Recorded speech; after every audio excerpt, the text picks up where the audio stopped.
If you want to see people really grow in their faith as Christians and really grow as followers or disciples of Jesus, then small groups have an important role to play. If you want to see a discipleship culture built in your church, then small groups are strategic, but only certain kinds of small groups that do certain kinds of things that are led by certain kinds of leaders. Now, the first way that small groups are strategic is in the life of individual believers because they help to bridge the gap from truth over to life. Because when Jesus said to go make disciples, he told us to teach them to obey everything that he commanded. So being a disciple of Jesus isn't just about knowledge, but it's about putting it into practice. Now, sermons are great because they can get that knowledge process started and they can help people think about application, but then people go home and don't do anything with it. And so small groups are important to carry the ball further down the field because we believe that people grow by discovering and sharing the truth together.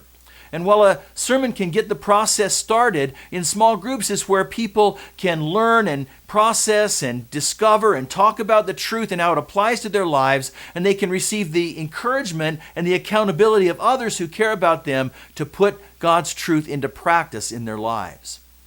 Now, there's another way that small groups are strategic, not just for the individual's growth, but for the church as a whole. That we believe that small groups are actually a logistical necessity in the life of a local church. You see, God never intended for one person to do all the pastoral care in a whole church. In fact, God's design is for the pastor to equip a lot of other people to share in the work of the ministry. And we see this in Ephesians chapter 4, starting in verse 11. Now these are the gifts Christ gave to the church, the apostles, the prophets, the evangelists, and the pastors and teachers. Their responsibility is to equip God's people to do his work and build up the church, the body of Christ.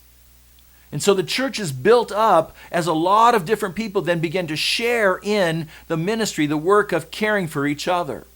And in the Old Testament, we learn about this because we see that Moses was burdened and overwhelmed with the care of all the people in the whole crowd of Israel until he learned how to break it down into more manageable pieces by creating essentially small groups. We learn about this in Exodus chapter 18. Moses took his seat to hear the people's disputes against each other. They waited before him from morning till evening. "This is not good," Moses' father-in-law exclaimed. "You're going to wear yourself out, and the people too. This job is too heavy a burden for you to handle all by yourself. Select from all the people some capable, honest men who fear God and hate bribes. Appoint them as leaders over groups of 1,000, 100, 50, and 10. They will help you carry the load, making the task easier for you."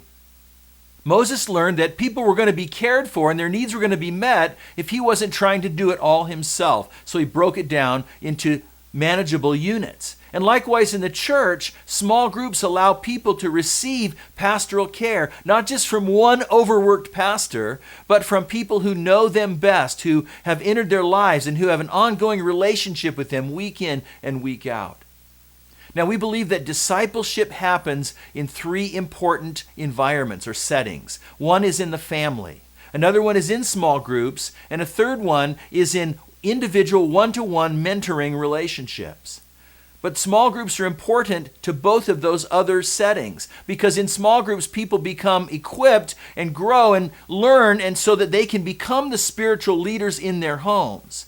And in small groups, we find it's a wonderful place for those mentoring relationships to take place where people already have relationships that they trust. And so that's why small groups are strategic as a logistical necessity in the life of a local church. Now, I want you to think about a third thing now, that small groups are strategic if they're intentional about making disciples. It takes a certain kind of group to really help people pursue God. Now, some groups do truth really well, and they study the Bible deeply, and that's great. And other groups do relationships really well. They care about each other, and they pray for each other. That's great. Some groups even do both of those well, and we value those things. But we find that most small groups are missing a third vital element, that they don't really produce disciples who make other disciples. Now, this call to help other people pursue God, that belongs to every believer. It's not just for a few pastors or some spiritual leaders or some spiritual giants, but every believer is called to help other people pursue God. And that then defines the priority of what small groups are really all about. There are places where that can happen. And what you see is that as people start to help others pursue God and they grow mature in their own faith as a result, then what begins to happen in the group, as the group grows more mature, then it becomes able to reproduce itself by giving life to a new group as well.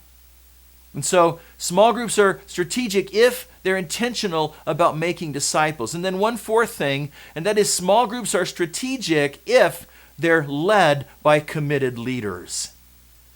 To make disciples, a group's leaders have to be committed to two important tasks. They may not be what you think they are. The first one is to create a healthy small group environment. Creating that environment involves maybe helping people become invitational, to think about others outside the group, helping people trust each other, helping people discover and share the truth together, helping people prepare for reproducing a new group. All of that is the environment of the small group. And then the second key task is to develop the people in the group, develop their caring capacity for one another, develop them by discipling people who can then mentor or disciple others, and then developing a team of co-leaders who can share in the leadership of the group. And all of this is explained in our resources in our library at PursueGOD.org in the small group resources there. Now, we understand that leading a small group can be challenging. And that's why it's important for you to know your part versus God's part. There's certain things that only God can do. Only God can work internally within a person to create new life, or to motivate them from within, or to bring about change and transformation that goes to the heart. But as you do your part, as you work to create the environment, as you work to develop people, then you can trust that God is going to do His part, and He's going to use you powerfully to make a difference in the lives of people as they grow in following Jesus Christ. Now, if it's your heart to lead a small group, here's some next steps to consider. It'd be great if you're not already in a group to make sure that you're part of a group. And not only just sitting and attending a group, but you're participating, you're contributing to that group, you're fully involved in the life of that group. And then put yourself under the leadership of an experienced small group leader who can show you the ropes. Go to them and ask them to mentor you about how they lead. And of course, complete the small group training. And we also strongly recommend that you also complete mentor training, because much of leading a small group has to do with mentoring other people. That's also found here at PursueGOD.org. And then familiarize yourself with all of the different resources and conversations in the library that are designed to help you grow as a leader and to help small groups succeed. You see, small groups are strategic for anyone who wants to make people disciples of Jesus.